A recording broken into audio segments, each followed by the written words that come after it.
ಸಿಂಹರಾಶಿ. ಸಿಂಹರಾಶಿಯೊಳಗೆ ಮಘ ನಕ್ಷತ್ರ, ಪೂರ್ವ ನಕ್ಷತ್ರ ಮತ್ತು ಉತ್ತರ ನಕ್ಷತ್ರದ 1ನೇ ಚರಣ, ಈ 9 ಚರಣಗಳು ಸೇರಿ ಸಿಂಹರಾಶಿ ಆಗಿರ್ತದೆ. ಎಂ ಅಕ್ಷರದಿಂದ ಬರುವಂಥ ಮತ್ತು ಟಿ ಅಕ್ಷರದಿಂದ ಬರುವಂಥವ್ರು ಇದನ್ನು ನೋಡ್ಬೋದು.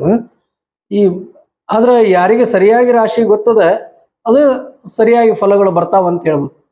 ಮಾ, ಮೀ, ಮೂ, ಮೇ, ಮೋ, ಟಾ, ಟಿ, ಟು, ಟೆ ಈ ಜನ್ಮಾಕ್ಷರಗಳಿಂದ ಪ್ರಾರಂಭ ಆಗೋರು ಜನ್ಮನಾಮ ಅಂತ ಇರ್ತಾರೆ ನೋಡ್ರಿ. ಜನ್ಮನಾಮ ಈ ರೀತಿ ಬರೆದಿದ್ರೆ ಸಿಂಹರಾಶಿ ಅಂತ ತಿಳ್ಕೊಬಹುದು. ಇನ್ನು ಈ ರಾಶಿಯವರಿಗೆ ಯುಗಾದಿ ಹಬ್ಬದ ಶುಭಾಶಯಗಳು. ಮೊದಲನೇದಾಗಿ ಈ ಹೊಸ ಸಂವತ್ಸರ ಶ್ರೀ ವಿಶ್ವಾವಸುನಾಮ ಸಂವತ್ಸರ ತಮಗೆಲ್ಲ ಯಾವ ರೀತಿಯಾಗಿರ್ತಕ್ಕಂಥ ಫಲ ಕೊಡ್ತದೆ, ಈ ವರ್ಷದಲ್ಲಿ ನಾವು ಯಾವ್ಯಾವ ಎಚ್ಚರಿಕೆಯನ್ನು ತಗೋಬೇಕು, ಏನು ಮಾಡಬೇಕು, ಯಾವ ದೇವರಿಗೆ ವಿಶೇಷವಾಗಿ ಪೂಜಾ ಅನುಷ್ಠಾನ ಜಪ ತಪಾದಿಗಳನ್ನು ಮಾಡಬೇಕು, ನಮ್ಮ ನಡವಳಿಕೆಯಾಗಿ ಈ ರೀತಿಯಾಗಿ ಇರಬೇಕು ಅನ್ನೋದನ್ನ ನಾವು ಚಿಂತನೆಯನ್ನು ಮಾಡಬೇಕು. ಇದನ್ನ ಕೇಳೋದು ಎದುರ ಸಂಬಂಧ ಉದ್ದೇಶ ಏನು ಅಂತಂದ್ರೆ, ಈ ಸಂವತ್ಸರದೊಳಗೆ ನಾವು ಏನೇನು ಬದಲಾವಣೆ ಮಾಡ್ಕೋಬೇಕು, ನಮ್ಮ ಸ್ವಭಾವದಾಗ ಏನು ಬದಲಾವಣೆ ಮಾಡ್ಕೊಂಡ್ರೆ ನಮ್ಗೆ ಒಳ್ಳೇದಾಗ್ತದೆ ಅನ್ನೋದನ್ನ ತಿಳ್ಕೊಳ್ಳೋದೇ ಬಹಳ ಮುಖ್ಯ. ಆ ರೀತಿ ಯಾವ ಗ್ರಹಗಳ ಚಲನೆ ಇರ್ತದೆ ಅದಕ್ಕೆ ಗೋಚಾರ ಅಂತಾರ್ರಿ, ಗೋಚಾರ ಅಂತ ಕರಿತೀವಿ. ಈ ಗೋಚಾರದಿಂದ ಗ್ರಹಗಳ ಸ್ಥಿತಿ ಏನದ, ಯಾವ ನಮಗೆ ಅನುಕೂಲವ ಯಾವ ಇಲ್ಲ, ಇದನ್ನೆಲ್ಲ ಮುಖ್ಯ ಗ್ರಹಗಳನ್ನು ನಾವು ತಿಳ್ಕೊಬೇಕಾಗ್ತದೆ. ಉದ್ಯೋಗ ಸ್ಥಾನದಲ್ಲಿದ್ದಂತಹ ಅಂದ್ರೆ 10ನೇ ಮನೆಯೊಳಗಿದ್ದಂಥ ಗುರು ಈ ಸಂವತ್ಸರದಾಗ ಮೇ 14ನೇ ತಾರೀಕಿಗೆ 11ನೇ ಲಾಭ ಸ್ಥಾನಕ್ಕೆ ಬರ್ತದೆ.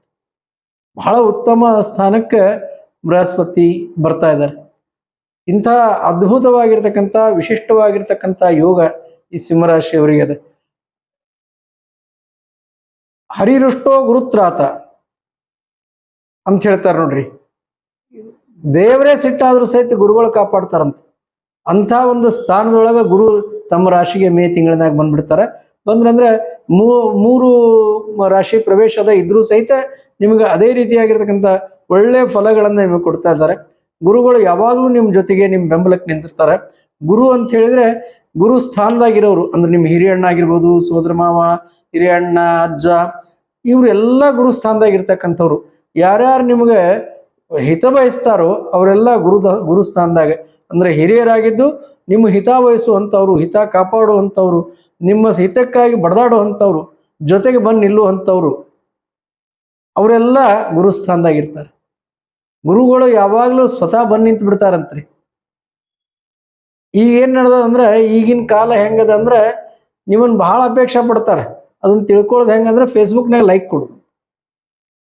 ನಾ ಹೇಳೋದೇನಂದ್ರೆ ಕೇವಲ ಮನ್ಯಾಗ ಕೂತ್ಕೊಂಡು ಹೌದ್ರಿ ಅಂದ್ರಲ್ಲ, ನಿಮ್ಮ ಅಪೇಕ್ಷೆ ಪಟ್ಟರೆ ನಿಮ್ಮ ಮನೆಗೆ ಬರಬೇಕು, ನಿಮ್ಮ ಕಷ್ಟ ಸುಖದಾಗ ಭಾಗಿಯಾಗಬೇಕು. ಅದಕ್ಕೆ ಅಂಥ ಒಂದು ಕೆಲಸ ಯಾರು ಮಾಡ್ತಾರೆ ಅಂದ್ರೆ ಗುರು ಸ್ಥಾನದಾಗಿದ್ದವ್ರು ಮಾಡ್ತಾರೆ. ನಿಮ್ಮ ಹಿರಿಯರು ಮಾಡ್ತಾರೆ, ಅಣ್ಣ ಮಾಡ್ತಾರೆ.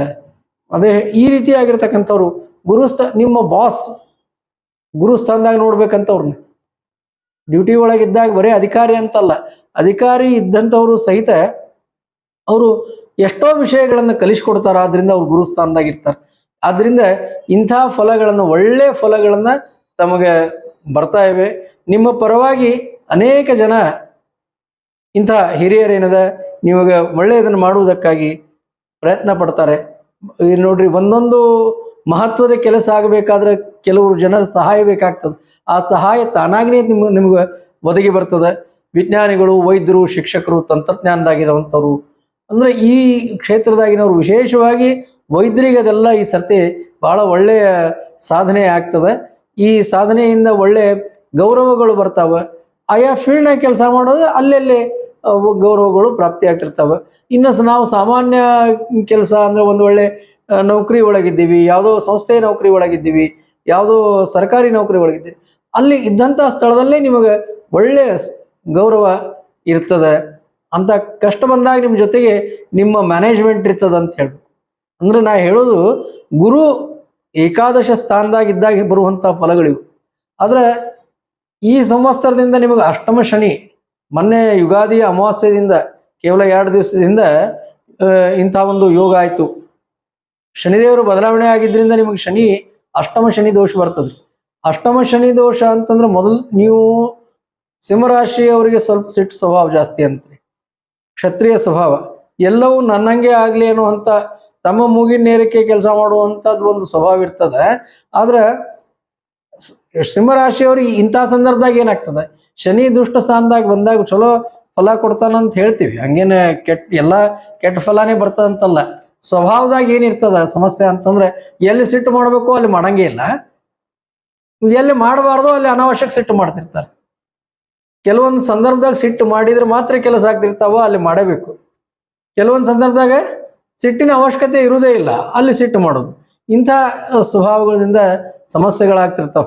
ಆ ಸಮಸ್ಯೆಗಳು ಬರಬಾರ್ದು ಅಂತ ಹೇಳಿದ್ರೆ ಶನಿ ದೋಷ ನೋಡ್ರಿ, ಅಷ್ಟಮ ಶನಿ ದೋಷ ಬಂದದ ಅಂತೇಳಿ ಚಿಂತೆ ಮಾಡೋ ಬದಲಿ ಅದಕ್ಕೆ ಏನು ಸ್ವಭಾವ ಬದಲಾವಣೆ ಮಾಡ್ಕೋಬೇಕು. ಸಿಟ್ಟೆ ಮಾಡದೇ ಇದ್ರೆ ಮುಗಿದೇ ಹೋಯ್ತಲ್ರಿ, ಅವ್ರ ಮೇಲೆ ಬೇಡ ಇವ್ರ ಮೇಲೆ ಬೇಡ, ಆ ರೀತಿಯಾಗಿ ಇರೋ ಹಾಗೆ ಶಾಂತ ಚಿತ್ತರಾಗಿ ಇರೋ ಹಾಗೆ ಏನಾದರೂ ಜಪ ತಪ ಅನುಷ್ಠಾನಗಳನ್ನು ಮಾಡ್ರಿ. ಶನಿದೇವ್ರ ಪ್ರಾರ್ಥನಾ, ಶನಿದೇವ್ರ ಮಂತ್ರ, ನರಸಿಂಹದೇವ್ರ ಮಂತ್ರ ಇವನ್ನೆಲ್ಲ ತಾವು ತಪ್ಪದೇ ಮಾಡ್ರಿ. ಅದ್ರ ಜೊತೆಗೆ ಸಾಧನೆಗಾಗಿ ಏನಾದರೂ ಒಂದು ನಾವು ಶಾಂತಿ ಇರಬೇಕು, ಮನಸ್ಸು ಶಾಂತಿ ಇರಬೇಕು ಅಂತ ಹೇಳಿದ್ರೆ ಅದಕ್ಕೊಂದು ವಿಶೇಷವಾಗಿರ್ತಕ್ಕಂಥ ಮಂತ್ರ ಬೇಕು. ಅಂತಹ ಒಂದು ಪ್ರಯತ್ನವನ್ನು ದಿವಸ ಒಂದು ಸ್ವಲ್ಪ ಹೊತ್ತಾದರೂ ಶಾಂತ ಚಿತ್ತರಾಗಿ ಕೂತ್ಕೊಂಡು ಜಪ ತಪಗಳನ್ನ ಮಾಡ್ರಿ ಅಂಥೇಳಿ ನಾವು ಸೂಚನೆ ಕೊಡ್ಬೋದು. ಇಲ್ಲಿ ಕ್ಷತ್ರಿಯ ಸ್ವಭಾವ ಏನಂದ್ರೆ ಭಾಳ ಗಡಬಡಿ. ಕ್ಷತ್ರಿಯ ಸ್ವಭಾವ ಅಂದ್ರೆ ತಕ್ಷಣ ಆಗಿಂದಾಗ ಎಲ್ಲ ಆಗಬೇಕು, ಅಷ್ಟು ಗಡಬಡಿಯಿಂದ ಕೆಲಸ ಮಾಡುವಂಥದ್ದು ಅವಶ್ಯಕತೆ ಇರುವುದಿಲ್ಲ. ಅದ ಕಾಲಕ್ಕೆ ಎಷ್ಟು ಬೇಕೋ ಅಷ್ಟು ಮಾಡಬೇಕು, ಹಾನಿ ಆಗ್ಲಾರ್ದಂಗೆ. ನೋಡ್ರಿ, ಅಷ್ಟಮ ಶನಿ ಇದ್ದಾಗ ಲಾಸ್ ಆಗ್ತದೆ ಅಂತ ಹೇಳ್ತಾರೆ, ಅಷ್ಟಮ ಶನಿ ಇದ್ದಾಗ ಅಪಘಾತಗಳಾಗ್ತಾವ ಅಂತ ಹೇಳ್ತಾರೆ. ಅಷ್ಟಮ ಶನಿ ಅಂದ್ರೆ ಮೃತ್ಯು ಸ್ಥಾನ ಅಂತ ಕರೀತಾರೆ. ಅಷ್ಟಮ ಅಂದ್ರೆ 8ನೇ ಮನಿ, ಅದ್ರ ಹೆಸರೇ ಮೃತ್ಯು ಅಂತ. ಆ ಸ್ಥಾನದೊಳಗೆ ಶನಿದೇವರು ಇದ್ದಾಗ ನಾವು ಎಷ್ಟು ಸಹನೆಯಿಂದ ಇರಬೇಕು, ಎಷ್ಟು ಸಮಾಧಾನದಿಂದ ನಡಿಬೇಕು. ಬಹಳ ಗಡಬಡಿ ಅವಶ್ಯಕತೆ ಇಲ್ಲ, ಅವಸರವೇ ಅಪಘಾತಕ್ಕೆ ಕಾರಣ. ನೋಡ್ರಿ, ಎಲ್ಲಾ ಕಡೆ ಹೇಳ್ತಾರೆ, ಆದ್ರೆ ನಮ್ಮ ಅನುಭವಕ್ಕೆ ಅದು ಬರ್ಬೇಕಲ್ಲ. ಆ ಕಾರಣಕ್ಕಾಗಿ ಸಮಾಧಾನ ಚಿತ್ತರಾಗಿ ಮಾಡುವಂತ ಕೆಲಸ ಒಳ್ಳೆ ಸ್ವಭಾವದಿಂದ ಮಾಡ್ಬೇಕಂತ. ಈ ರೀತಿಯಾಗಿ ಮಾಡೋದ್ರಿಂದ ಒಳ್ಳೆಯ ಫಲಗಳು ಬರ್ತಾವ. ನೀವು ಪ್ರಯಾಣ ಆಗಿರ್ಬೋದು, ಆಗಿರ್ಬೋದು, ಅಂದ್ರೆ ಮೃತ್ಯು ದೋಷನೇ ಬರ್ತದೆ. ನೀವು ಹೊರಗೆ ಹೋಗ್ಬೇಡ್ರಿ, ಗಾಡಿ ಹೊಡಿಬೇಡ್ರಿ, ಇಂಥವೆಲ್ಲ ಏನು ಹೇಳುವುದಲ್ಲ, ಅದೆಲ್ಲ ಅವಶ್ಯಕತೆ ಇಲ್ಲ, ಅಷ್ಟು ಹೆದರ್ಕೊಳ್ಳುವಂತ ಕಾರಣನೂ ಇಲ್ಲ. ನಿತ್ಯ ಜೀವನ ಹೆಂಗಿರ್ತದ ಆ ರೀತಿ. ಆದ್ರೆ ಜಪ ತಪ ಮಾಡಬೇಕು, ಸಮಾಧಾನ ಬಹಳ ಮುಖ್ಯ ಅಂತ ಹೇಳಿ ನಾವು ಹೇಳಬೇಕು. ಇನ್ನ ವಿಘ್ನಗಳು ತಾವಾಗನೇ ಬರ್ತಾವಂತ್ರಿ, ಕೆಲವು ಬರ್ತಾವ, ಬಂದಷ್ಟೇ ಸಹಜವಾಗಿ ಪರಿಹಾರ ಆಗ್ತಾವ. ವಿಘ್ನ ಬಂದಾಗ, ವಿಘ್ನಗಳು ಅಂದ್ರೆ ಬೇರೆ ಬೇರೆ ತೊಂದರೆಗಳು ಬಂದಾಗ ಅವಕ್ಕೆ ಬಹಳಷ್ಟು ಅದರಲ್ಲಿ ಸಿಕ್ಕೋಬಾರ್ದು. ಆ ರೀತಿಯಾಗಿ ಅದನ್ನೇ ಚಿಂತೆ ಮಾಡ್ತಾ ಇರಬಾರ್ದು. ಅದರ ಬದಲಾಗಿ ಸಹಜವಾಗಿ ದೇವರ ಪ್ರಾರ್ಥನೆ ಮಾಡಿದ್ರೆ ಅವಾಗ ಪರಿಹಾರಗಳು ಸಿಗ್ತಾವ. ಕಷ್ಟ ಬಂದಾಗ ಪ್ರಾರ್ಥನಾ ಯಾವುದು? ಒಂದು ರಾಮ ಮಂತ್ರ ಸಾಮಾನ್ಯವಾಗಿ ಎಲ್ಲರಿಗೂ ಹೇಳ್ತಿರ್ತೀವಿ ನಾವು, ಶ್ರೀರಾಮ ಜಯ ರಾಮ ಜಯ ಜಯ ರಾಮ. ಇದು ರಾಮ ತಾರಕ ಮಂತ್ರ ಅಂತ. ಈ ಮಂತ್ರವನ್ನು ತಾವು ಬರಿತಾ ಇರಬೇಕು, ಹೇಳ್ಬೇಕು, ಜಪ ಮಾಡಬೇಕು. ಇಲ್ಲ ಬರೇ ಶ್ರೀರಾಮ್ ಶ್ರೀರಾಮ್ ಶ್ರೀರಾಮ್ ಅನ್ನುವಂಥ ಮಂತ್ರವನ್ನ ಹೇಳಿದ್ರು ಸಾಕು. ಇದನ್ನ ಬಿಟ್ಟು ಸಾಕಷ್ಟು ಮಂತ್ರಗಳವ. ಅಪಮೃತ್ಯುಗಳು ಬರಬಾರದು ಅಂತ ಹೇಳಿದ್ರು, ಅಪಮೃತ್ಯು ಪರಿಹರಿಸೋ ಅನಿಲ ದೇವ ಅಂತ ಹನುಮನ್ ದೇವ್ರಿಗೆ ಹೇಳ್ಕೊಂಡಾರೆ. ಹಿಂಗಾಗಿ ಅಪಮೃತ್ಯು ಪರಿಹಾರ ಮಾಡೋರು ಯಾರು ಅಂತ ಹೇಳಿದ್ರೆ ನಮ್ಮ ಹನುಮನ್ ದೇವರು. ಅದರಿಂದ ಹನುಮನ್ ದೇವ್ರ ಹತ್ರ ನೀವು ದರ್ಶನಕ್ಕೆ ಹೋಗ್ರಿ, ಅಷ್ಟಮ ಶನಿ ದೋಷ ಪರಿಹಾರ ಆಗ್ತದೆ. ವಿಶೇಷವಾಗಿ ನೀವು ಪ್ರಯಾಣಕ್ಕದು ಹೋಗುವಾಗ, ಅಂತ ಸಂದರ್ಭದಾಗ ಮಹತ್ವದ ಕೆಲಸ ಮಾಡುವಾಗ ಅವನ್ನೆಲ್ಲ ಹನುಮನ್ ದೇವ್ರಿಗೆ ಹೋಗಿ ದರ್ಶನ ತಗೊಂಡು ಬಂದು ಹಿರಿಯರಿಗೆ ನಮಸ್ಕಾರ ಮಾಡಿ ಹೊರಟೋದ್ರೆ ಒಳ್ಳೆ ರೀತಿಯಿಂದ ತಮ್ಮ ಕೆಲಸಗಳು ಆಗ್ತಾವ ಅಂತ ಹೇಳ್ಬೋದು.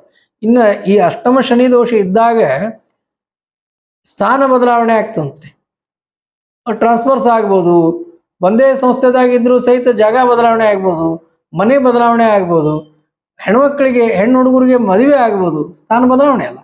ಈ ರೀತಿಯಾಗಿ ಅನೇಕ ಸಂದರ್ಭದೊಳಗೆ ಒಳ್ಳೆಯ ಆಗುವಂತ ಲಕ್ಷಣಗಳು ಇರ್ತಾವ.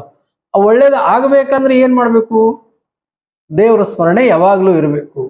ರಾಷ್ಟ್ರಾಧಿಪತಿ ನೋಡ್ರಿ, ಸೂರ್ಯ ಈ ರಾಶಿಯ ಅಧಿಪತಿನೇ ಈ ಸಂವತ್ಸರದ ಅಧಿಪತಿ ರಾಜ.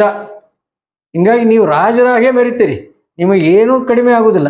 ಒಂದೇ ಸಮಸ್ಯೆ ಏನಂದ್ರೆ ಸಿಟ್ಟು ಕಡಿಮೆ ಮಾಡ್ಕೋಬೇಕು, ಅವಸರ ಕಡಿಮೆ ಮಾಡಬೇಕು, ಮಾಡುವಂತ ಕೆಲಸದಲ್ಲಿ ಶ್ರದ್ಧೆ ಇರಬೇಕು. ಶ್ರದ್ಧೆ ಇಲ್ಲದೆ ಆ ರಾಜರ ಹಾಕಿ ಕೂತ್ಕೊಂಡು ಎಲ್ಲ ಕಡೆ ನಡೆಯುವಂಥದ್ದಲ್ಲ. ಆಗ್ತದ ಅಂತ ಹೇಳಿದ್ರೆ ನೀವು ಮಾಡುವಂತ ಕೆಲಸ ನೀವೇ ಮಾಡಬೇಕು. ನಾ ಶನಿದೇವ್ರ ಬಗ್ಗೆ ಅದನ್ನೇ ಹೇಳ್ತಿರ್ತೀನಿ ಯಾವಾಗ್ಲೂ. ಶನಿದೇವ್ರ ಅಪೇಕ್ಷೆ ಪಡೋದು ಅಂದ್ರೆ ದೈಹಿಕವಾಗಿರ್ತಕ್ಕಂಥ ಶ್ರಮ, ಫಿಸಿಕಲ್ ಪ್ರೆಸೆನ್ಸ್ ಬಹಳ ಇಂಪಾರ್ಟೆಂಟ್ ಇರ್ತದೆ. ನೀವು ಮಾಡುವಂತ ಯಾವುದೇ ಕೆಲಸ ಆಗಿರ್ಬೋದು, ಅದ್ರಾಗ ಸೆಲ್ಫ್ ಇನ್ವಾಲ್ವ್ಮೆಂಟ್ ಅನ್ನೋದು ಬಹಳ ಮುಖ್ಯ. ನೀವು ಇನ್ಯಾರ ಮೇಲೂ ಹಾಕಿ ನಾವು ರಾಜರಾಗಿ ನಾವು ಮಾಡ್ತೀವಿ ಇದನ್ನ ಮಾಡ್ತೀವಿ ಅಂತೇಳಿ ಸಾಧ್ಯ ಇಲ್ಲ. ಅದನ್ನ ಮಾಡೋದ್ರಿಂದ ಈ ಅಲಕ್ಷ್ಯ ಮಾಡೋದ್ರಿಂದ ಶನಿದೇವ್ರ ಗುಣ ಅಂತ್ರಿ ಇದು. ಅಲಕ್ಷ್ಯ ಮಾಡೋದು, ಆಲಸ್ಯ ಮಾಡೋದು, ಇವೆಲ್ಲ ಅಹಂಕಾರ ಪಡೋದು, ಇವೆಲ್ಲ ಶನಿದೇವ್ರ ಕೊಡುವಂತ ಗುಣಗಳು. ಅದರಿಂದಾನೇ ಹಾನಿ ಆಗ್ತಿರ್ತದೆ. ಅದನ್ನ ತಪ್ಪಿಸ್ಲಿಕ್ಕಾಗಿ ಸೆಲ್ಫ್ ಇನ್ವಾಲ್ವ್ಮೆಂಟ್ ಮಾಡುವಂತ ಕೆಲಸದಲ್ಲಿ ಸೆಲ್ಫ್ ಇನ್ವಾಲ್ವ್ಮೆಂಟ್, ಇಂಟ್ರೆಸ್ಟ್ ಇವೆರಡೂ ಬೇಕು. ಇದನ್ನ ಮಾಡ್ತಾ ಹೋದ್ರೆ ಈ ಸಂವತ್ಸರದಾಗ ವಿಶೇಷವಾಗಿ ಇನ್ನು 2.5 ವರ್ಷ ಅಷ್ಟೊಂದಾಗೆ ಇರ್ತಾನ್ರಿ. ಇವತ್ತು ಒಂದು ದಿವಸದ್ದು ಈ ಸಂವತ್ಸರಕ್ಕೆ ಅಷ್ಟೇ ಅಂತಲ್ಲ, ಮುಂದಿನ ಸಂವತ್ಸರದಲ್ಲೂ ಅಲ್ಲೇ ಇರೋದ್ರಿಂದ ಈ ರೂಢಿಯನ್ನ ಹಾಕೊಳ್ಬೇಕು. ದೇವ್ರ ಗುಡಿಗೆ ಹೋಗೋದು, ಪ್ರಯಾಣಕ್ಕೆ ಹೋಗ್ಬೇಕಾದ್ರೆ ದೇವ್ರ ಗುಡಿಗೆ ಬಂದು ಹೋಗೋದು, ಸಮಾಧಾನದಿಂದ ಇರೋದು. ನಮ್ಮ ಗುರುಗಳು ಹೇಳ್ತಿದ್ರು, ಅವರು ಸಿಂಹರಾಶಿಯವರು, ನನ್ನ ಜೀವನ ಅತ್ಯಂತ ನಿರಾಳ, ನಿಶ್ಚಿಂತ, ಅತ್ಯಂತ ಸಮಾಧಾನ, ಯಾವ ಗಡಬಡಿಯೂ ನನಗಿಲ್ಲ ಅಂತ. ಅದನ್ನ ಬಾಯ್ಪಾಟ್ ಮಾಡ್ಬಿಡ್ಬೇಕು ಇಂಥ ಸ್ತೋತ್ರಗಳನ್ನು. ಇನ್ನು ನಮ್ಮ ಜೀವನದೊಳಗೆ ಯಾವ ಹೆಚ್ಚಿನ ಗಡಬಡಿ ನಾವು ಮಾಡಬಾರ್ದು ಅಂತ, ಅನಾವಶ್ಯಕ ಗಡಬಡಿಗಳು ಮಾಡಬಾರ್ದು. ಇದನ್ನ ನೆನಪಿಟ್ರೆ ಇನ್ನು 2.5 ವರ್ಷದೊಳಗೆ ನೀವು ಯಾವ ರೀತಿ ಆಗಿರ್ತಕ್ಕಂಥ ಸಣ್ಣ ಅಪಘಾತ ಆಗಲಿ, ಬಡಿಯೋದಾಗ್ಲಿ, ಎಡೆದುಕೊಂಡು ಸಹಿತ ನೀವು ಬೀಳೋದಾಗುದಿಲ್ಲ. ಕಾಲಿಗೆ ಒಂದು ಸಣ್ಣ ಕಲ್ಲು ಸಹಿತ ಎಡಲಿಕ್ಕೆ ಆಗುದಿಲ್ಲ. ಆ ರೀತಿಯಾಗಿ ದೇವರು ನಿಮ್ಮನ್ನ ರಕ್ಷಣೆ ಮಾಡ್ತಾನೆ. ಅದಕ್ಕಾಗಿ ನಾವು ಹೇಳೋದು, ನರಸಿಂಹದೇವರ, ಹನುಮನ್ ದೇವರ ಪ್ರಾರ್ಥನೆಯನ್ನ ಮಾಡ್ತಾ ಇರ್ರಿ. ಒಂದು ವೇಳೆ ಇಂಥವೇನಾದ್ರೂ ನೀವು ಸಮಸ್ಯೆಗಳು ಕಂಡು ಬಂದಾಗ ಪ್ರಯತ್ನಪೂರ್ವಕವಾಗಿ ನೀವು ಶಾಂತಿಯನ್ನ ಮಾಡಲೇಬೇಕು. ಎಲ್ಲೋ ಒಂದು ಅದು ಸೂಕ್ಷ್ಮವಾಗಿ ನಿಮಗೆ ಆ ರೀತಿ ಕಾಣಿಸಿದ್ರೆ ಕಾರಣದಿಂದ ನೋಡ್ರಿ, ಹಲವಾರು ಕಾರಣದಿಂದ ಅಂತ ಸಮಸ್ಯೆಗಳು ಮೊದಲಿಗೆ ಸೂಚನಾ ಕೊಡ್ತಾವಂತ. ಅಂತ ಸೂಚನೆ ನಿಮಗೆ ಏನಾದರೂ ಸಿಕ್ಕರೆ ಶನಿದೋಷ ಬಹಳಷ್ಟಿದೆ ಅಂತ ತಿಳ್ಕೊಂಡು ಶನಿ ಶಾಂತಿಯನ್ನ ಪೂರ್ಣವಾಗಿ 23,000 ಜಪ, ತದ್ದಶಾಂಶ ಹೋಮ, ಅದಕ್ಕೆ ತಕ್ಕಷ್ಟು ದಾನಾದಿಗಳನ್ನ ತಪ್ಪದೆ ಯಾವುದೇ ಗುಡಿ, ಮಂದಿರ, ಮನೆಯಲ್ಲಿ ನಿಮಗೆ ಎಲ್ಲೇ ಅನುಕೂಲ ಆಗ್ತದೋ ಅಲ್ಲಿ ಮಾಡಿ. ಇನ್ನ 7ನೇ ರಾಹು ಮತ್ತು ಜನ್ಮಸ್ಥ ಕೇತು, ನಿಮ್ಮ ರಾಶಿ ಒಳಗೆ ಕೇತು ಬಂದಿದ್ದಾನೆ. ಅದು ಮೇ ತಿಂಗಳಾಗ ಬರ್ತಾ ಇದ್ದಾನೆ 18ನೇ ತಾರೀಕಿಗೆ. 7ನೇ ಸಪ್ತಮದಲ್ಲಿ ರಾಹು, ಜನ್ಮಸ್ಥ ಕೇತು. ಕೇತು ಅಂದ್ರೆ ಪಾಪಕಾರಕ. ತಲೆ ಹೆಂಗ್ ಓಡ್ತದ ಅಂತ ಹೇಳಿದ್ರೆ ನಾವು ಇದನ್ನ ಹೇಳುದು ಅನಿವಾರ್ಯ ಅದ, ಹೇಳ್ಬೇಕು. ಅದರಿಂದ ಅದನ್ನ ಸುಧಾರಣೆ ಮಾಡ್ಕೊಳ್ಳಿಕ್ಕಾಗಿ ನಾವು ಚಿಂತನೆಯನ್ನು ಮಾಡ್ಬೇಕಾಗ್ತದೆ.